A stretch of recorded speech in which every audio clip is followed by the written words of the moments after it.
So today we're going to talk about how we choose the campsites that we like to go to. Mm-hmm. What amenities, what features that they have. What draws us in. Yeah.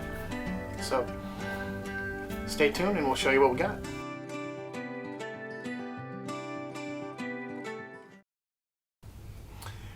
So we are now in November.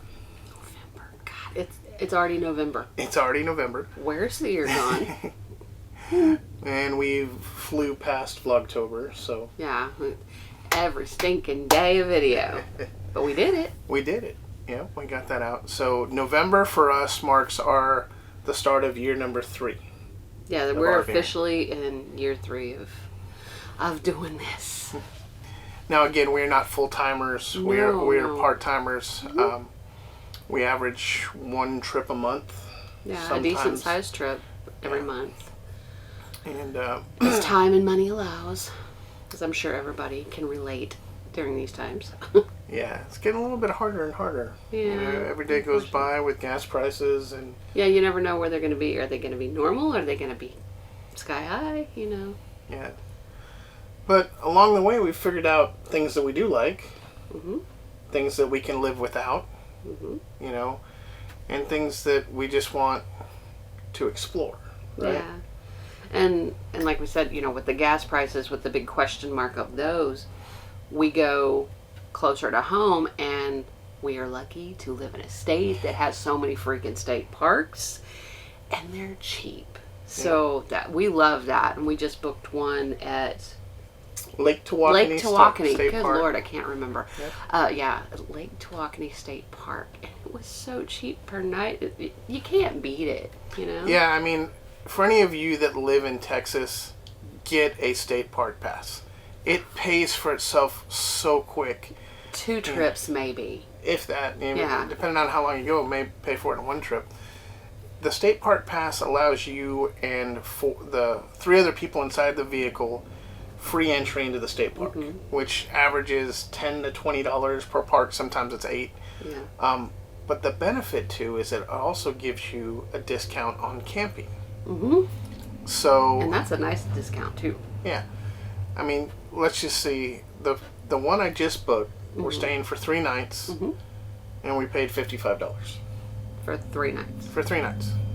You can't beat it. And all the state parks, well, at least the ones we've been to, we've loved. They all have their own, you know, thing that their draws style, us then. Yeah, their character. And we are lucky to live in Texas that has 82 state parks and a lot of other state areas that... And a new one coming next year. We have another state park that they're opening next year. Yeah, so we will definitely be checking it out. Definitely be doing a video on that. Oh, gosh, yeah. But back to the topic at hand. Over these last 2 years, we've figured out what kind of campsites we like to go to. Yeah, and, well, state parks being one, that's why I kind of continued along that vein. Because they, you know, we do love our full hookups. We love having sewer at the campsite.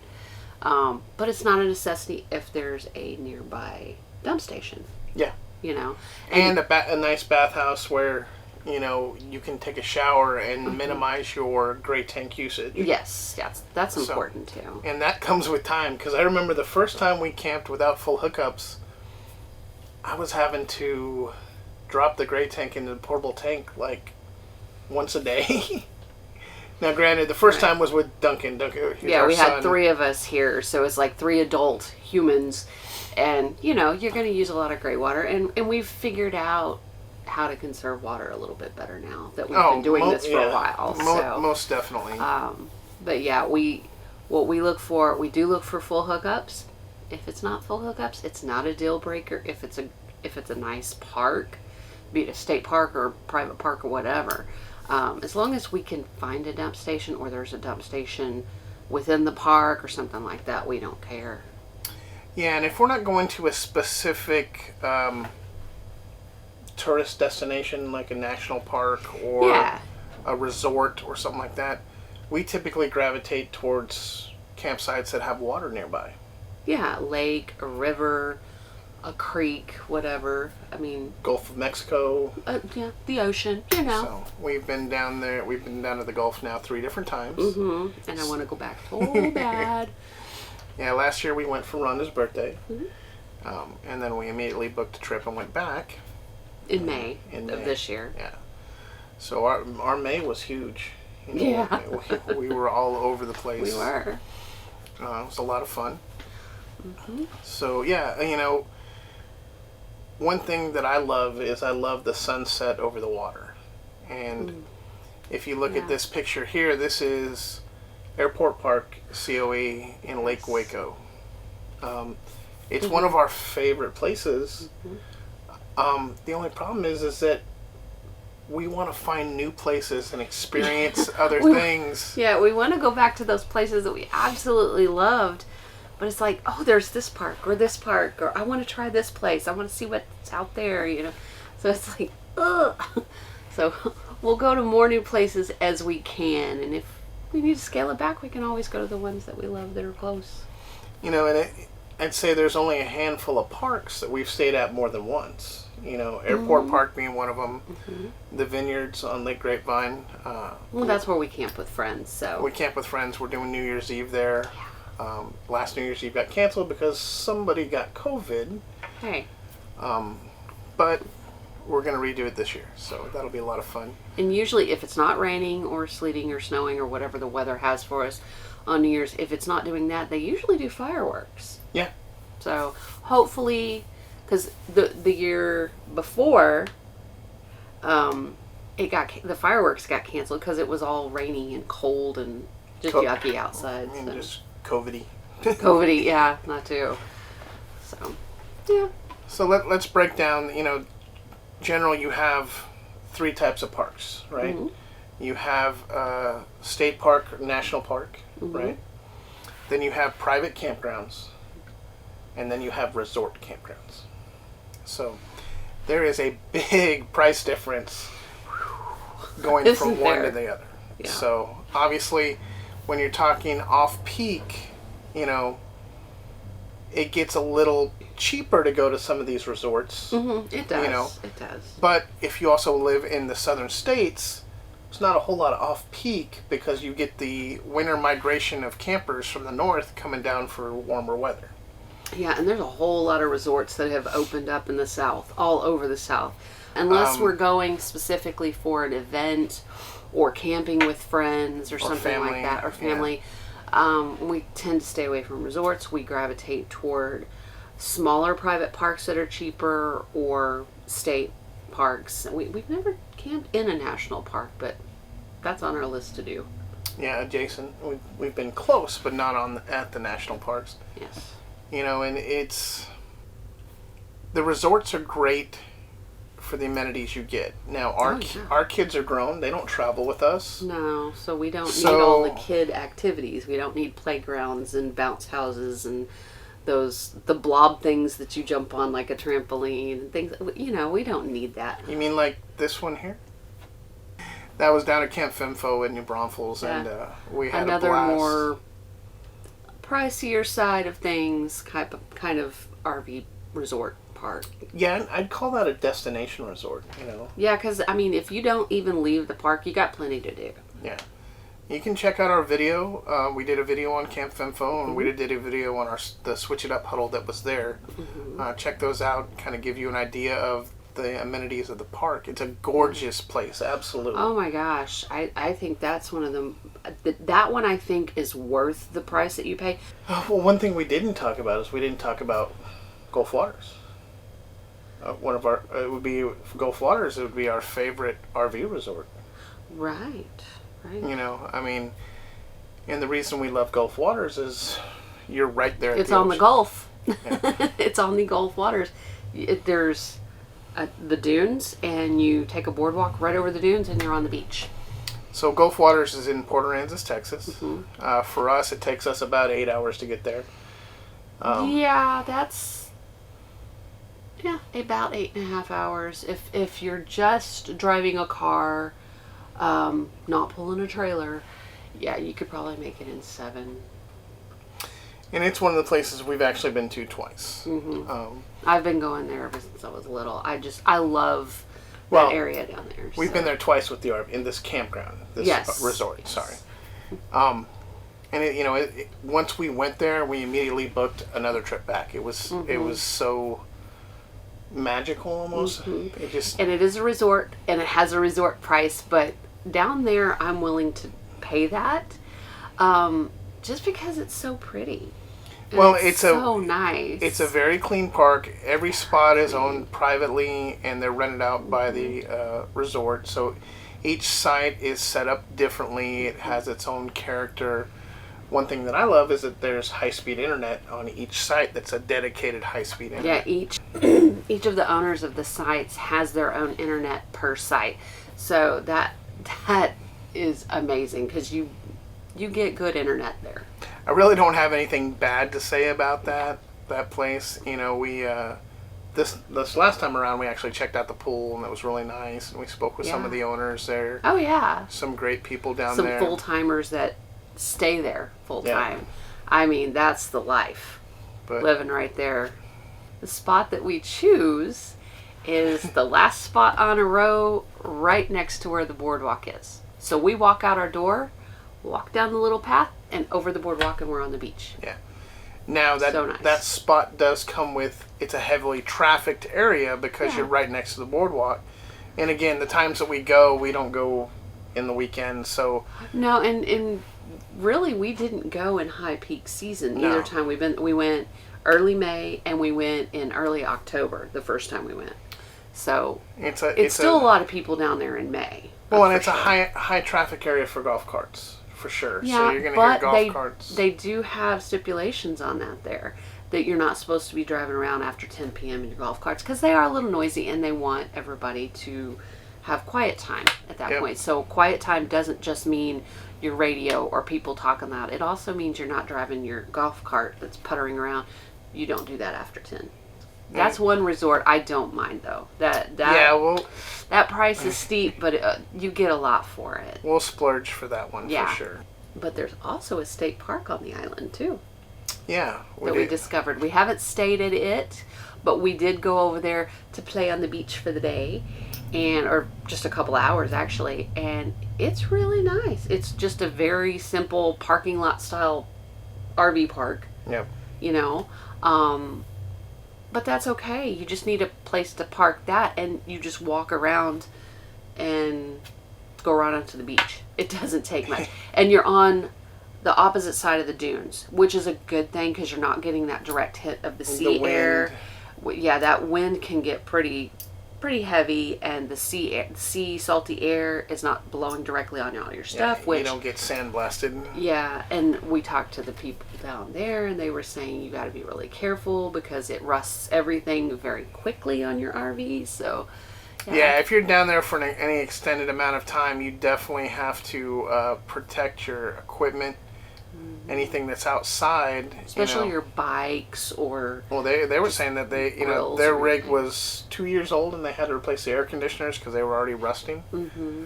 But they lived there full time. Yeah, so it's their air conditioners are always pulling in that sea air, that salt. So, but it's a good place to visit.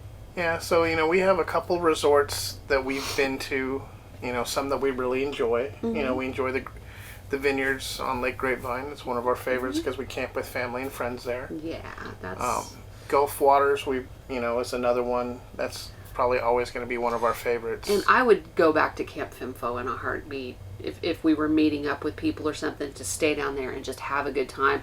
It's definitely a good park. And there's another Camp Fimfo in Waco as well. Mm-hmm. Don't know a lot about that one, but yeah, those are good parks. They're. If you're going for an event or you're going to stay with another family, and camp together or whatnot, that's a good place to go. Yeah, and it's if you have a family and you have kids and you need lots of things to do. Yeah, if you want to have them occupy their time. Camp Fimfo, Jellystone. Oh, the Jellystone parks are huge. Even some KOAs, all the KOAs the amenities that they have, that you can just go set up camp and you're there. We, on the other hand, we tend to go toward more places where we can make a home base and then branch out from there. Yeah, either go outside of the park or just explore the park extensively, either hiking, biking, or just learning history about the place. Like at Fort Richardson, we learned about that fort, and they had great biking or multi-use trails is what they call it. So it's hiking, biking, or equestrian. And that was always fun to be able to go out on those trails. Yeah. So one of the things that we use when we're trying to plan our trips is RV Life. RV Life, RV Trip Wizard. RV Trip Wizard. So, that comes in handy, especially if you're doing a long trip. Like we did a trip in Utah earlier this year. So we started with a starting destination and ending destination, and it mapped the route. And then from there, you can set up your parameters of how long you want to drive a day. Do you want to drive 150, 300 miles a day? And then it'll show you campgrounds along the way.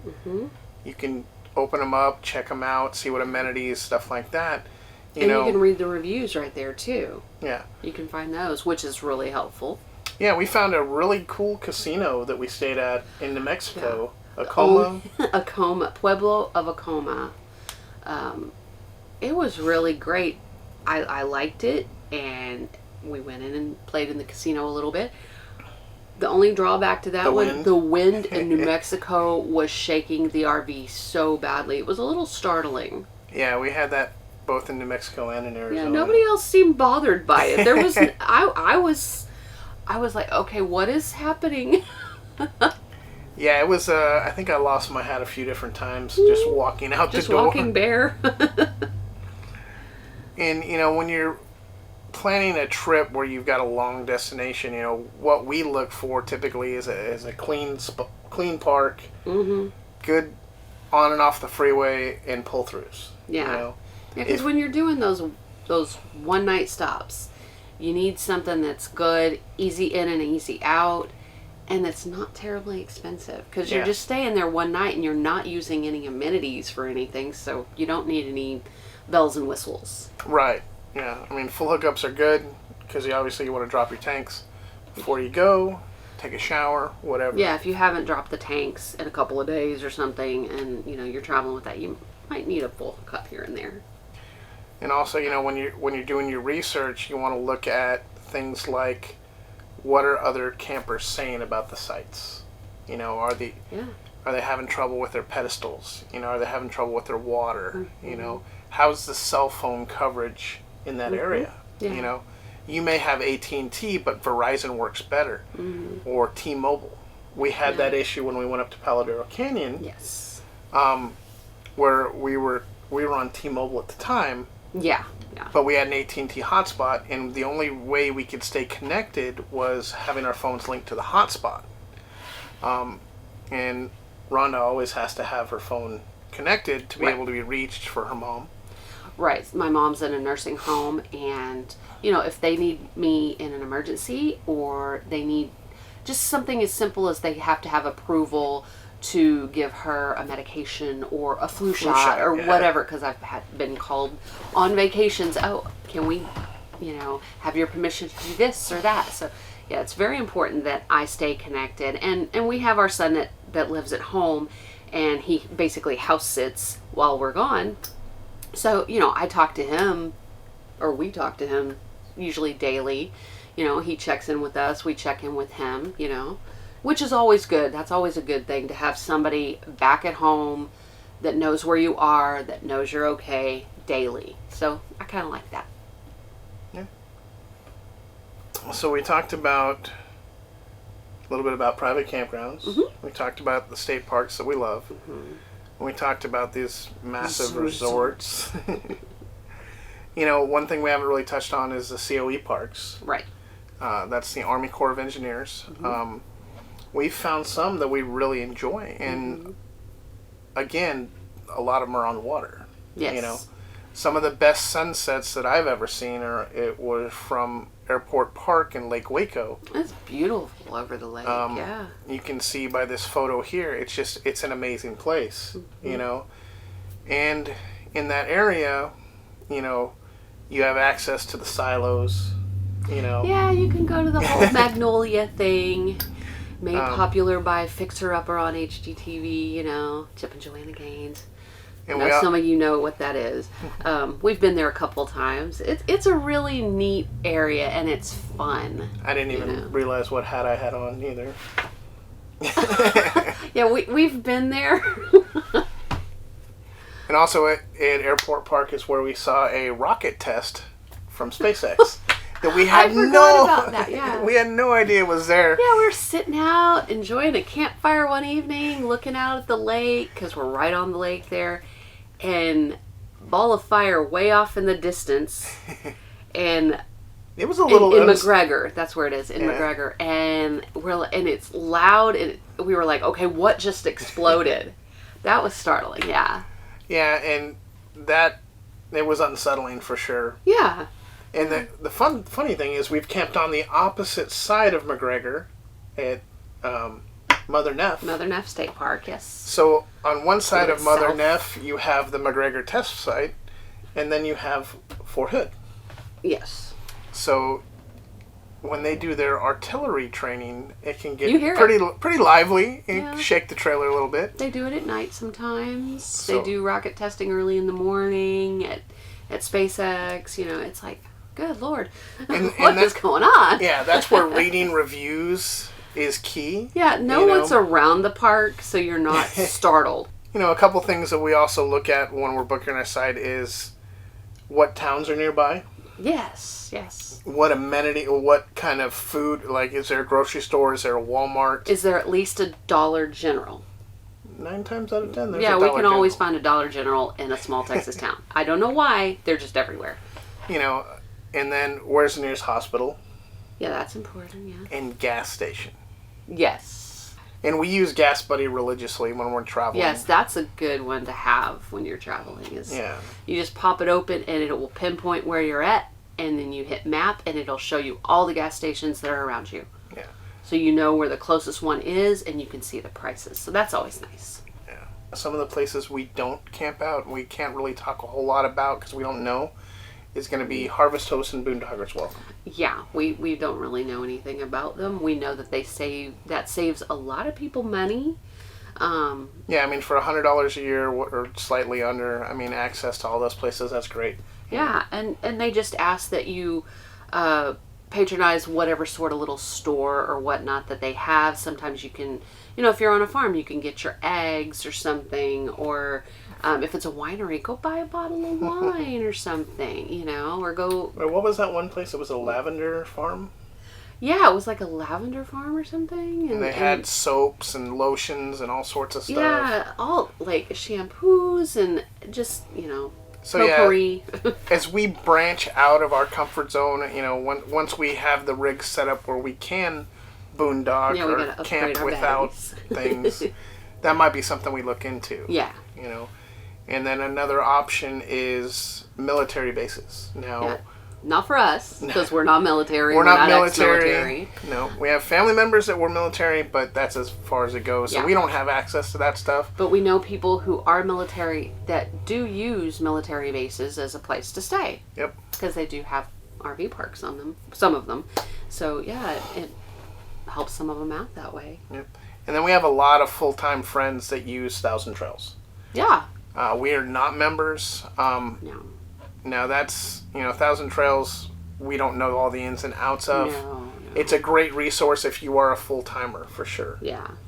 But it does come with stipulations and, zones and stuff like that. So obviously the more places you want to go in the country, the more expensive it gets with affiliated campgrounds and zones. It depends on which package you buy into and all that. I don't know the ins and outs. It actually is a little confusing when I've looked into it. It's like, I don't know, but it doesn't really benefit us because we don't full time. Right. Yeah. And now if we were most timers or something like that, then maybe that would be something. Oh wait, let's see. When's the Powerball drawing? About another hour, we'll see. When we become billionaires. We're not going to tell you when we win the lottery. But there will be signs. There will be signs. So what kind of camper are you? What are you looking for in a campsite? Do you have a family and kids where you're looking for all the amenities?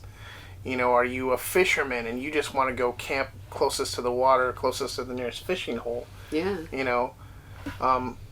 are you a full-timer where you go and you stay for those 3 weeks at 1,000 trails and then move to the next one, you know? That's the great thing about RV life, is that there's so many different styles of RVers, you know, and what we may like, somebody else may not. Yeah. You know? Yeah, like, because, like we've said, we love our state parks. That's where we really actually like to stay whenever we go out somewhere. Do we like resorts? Sure. I don't mind a resort. I don't want to pay that price all the time. State parks offer so much. That's why we like it. But we have friends that don't do that. They go to Jellystone parks, or they go to a resort park that have more stuff going on. Yeah. Because they've got kids, or they themselves want to go explore and do other things there. So, you know, everybody has their preferences. What is your ideal price point per night, you know? Now, obviously, that's going to range, because if you're going across country and you're going to stop every night. Yeah, just for one-nighters. You want that to be $25-$30 a night and just keep going. Yeah. You know, your end destination place, you may want to spend a little bit more to get a little bit more amenities, or to be closer to that state park or that national park or whatever attraction you're trying to go to. Yeah. We love the RV life, and we're constantly learning new things. Oh, yeah. You know, we are not experts by any means. No. But we're enjoying life. Yeah, we are, like we said before, we are going into our 3rd year. This is going into our 3rd year of ever having an RV. Well, you know, we were one of the RVers that was issued a YouTube channel when we got our RV, so. We were issued a YouTube channel, really? It took us almost a year to decide to do that. But we would love to find out from you, what is your chill spot? Where you know you're going to go hang out for a few days. What are you looking for in a campsite? Yeah, what is your, you know, are you looking for best price you can get with some amenities? Are you, you know, looking for a high, you know, like a resort, higher end kind of thing? But what's your cap on what you're willing to spend? Yeah, I mean, it gets to a point where it's like, okay, do I want to stay at a high-end hotel, or do I want to take my RV? Yeah. You know, before it was like, okay, well, you know, RVing is a lot cheaper. Now with these resorts popping up, it's like, okay, what do we need, and how much do we want to pay? Overall, I mean, it's not a cheap way to go, but you're hauling a little house with you, so, you know, there's a benefit to that. Oh, a little house that likes to break from time to time. Don't know houses? True. Maintenance is key. Maintenance, yes. Which we've got to do. Yep, we've got a big trip coming in January, so we got to get the rig ready. We got a trip in just 2 weeks. 2 weeks, yeah. And then a New Year's Eve trip, so, you know. Yeah, we've got a trip this month, next month, and January. And January is going to be huge. So that's, Florida. And we got to start figuring out where we're going to stay along the way. I know. So, got to book those sites now. You know what? One thing we didn't talk about. What's that? Wally docking and cracker docking. If you don't know what we're talking about, staying overnight at a Walmart parking lot and staying overnight at a Cracker Barrel parking lot, or other places, truck tops, stuff like that. Yeah, places that allow you to park your RV overnight. That doesn't interest us at all. No, in an emergency situation, maybe. Yeah. But you know, with our RV, you have to have the slide out in order to access the bedroom. Yeah, we would have to have that side pulled against a curb to where it would go out over grass. Yeah. In order to have it safely out within a parking lot, and I don't feel comfortable with that, really. Yeah, and we're not set up with batteries or solar in order for us to do something like that.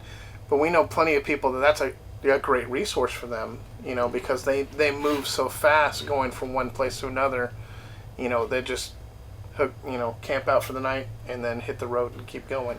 Yeah, I don't know, it kind of creeps me out because Walmarts are not 24 hours, at least around here, they're not 24 hours anymore. Mm-hmm. So there's not people going in and out at all times.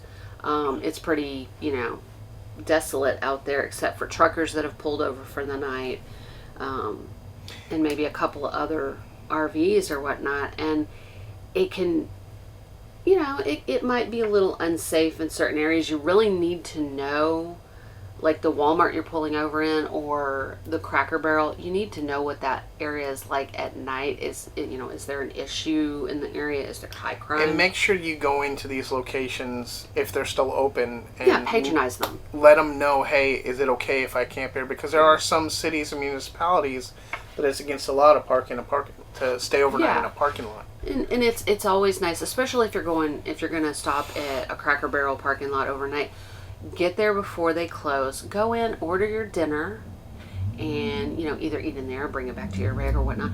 At least, or start your day off with a hearty breakfast. Yeah, just spend some money in their establishment for letting you park there. And there's nothing wrong with Cracker Barrel food. So, but yeah, I don't remember who. I was watching somebody's YouTube channel and they were talking about Wally Dockin, and that. I can't remember where it was, but a mom and her kids were traveling, and she had gone into Walmart to go shopping, and somebody else's rig that was nearby had caught fire or something, and it got her rig. Her kids were in there. Oh, wow. Yeah, I don't know all the details about it, so I'm not going to even try to throw anything out there, but it was not a good situation. It's a very, very sad situation. And, you don't know, who you're parked next to. If there's an accident, or if there are, if there's a lot of criminal activity in the area, or, because if that parking lot, like here, that parking lot's going to be vacant all night long, except for the people pulled over to sleep, you might be an easy target.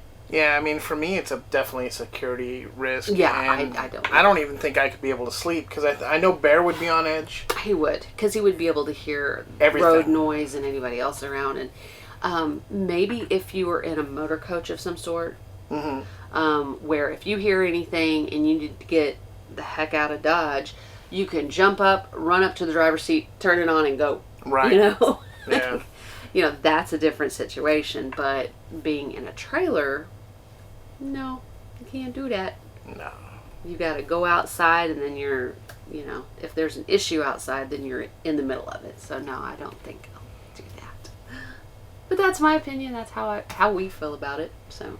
Yeah, and I mean, our opinion could change over the years. We don't know. Yeah. The more we travel, Well, the more we travel, and the more things get expensive. Yeah, and we know a lot of people who do that or who have done that, and they've had okay situations. And some people have had weird things happen where they have people knocking on the door in the middle of the night. Trying to open the door.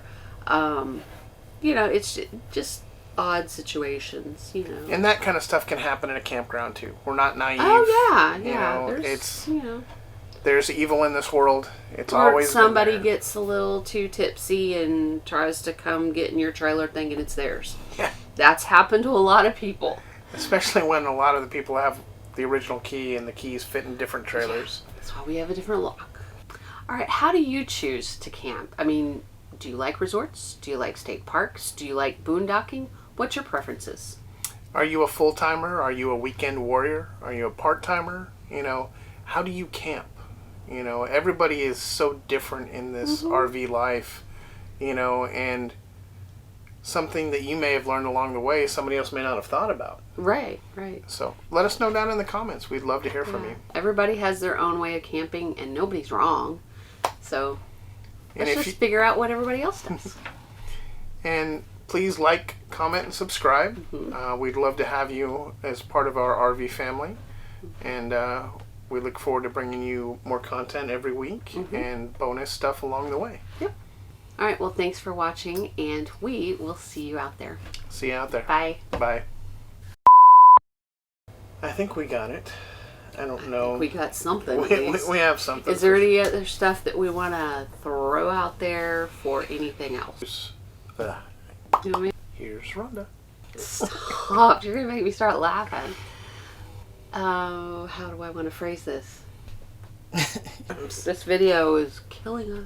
We've had several great conversations, Unfortunately, we don't know which one you're going to see because the batteries have run out. We filmed it in the backyard and it was too bright. Noisy. Road noise, dog barking. I'm looking a little washed out. Whatever. We know I'm pale as a ghost. Whatever. There's a train. Of course we've got noise. It's been a challenge just getting to this point. It really is. So This video just doesn't want to get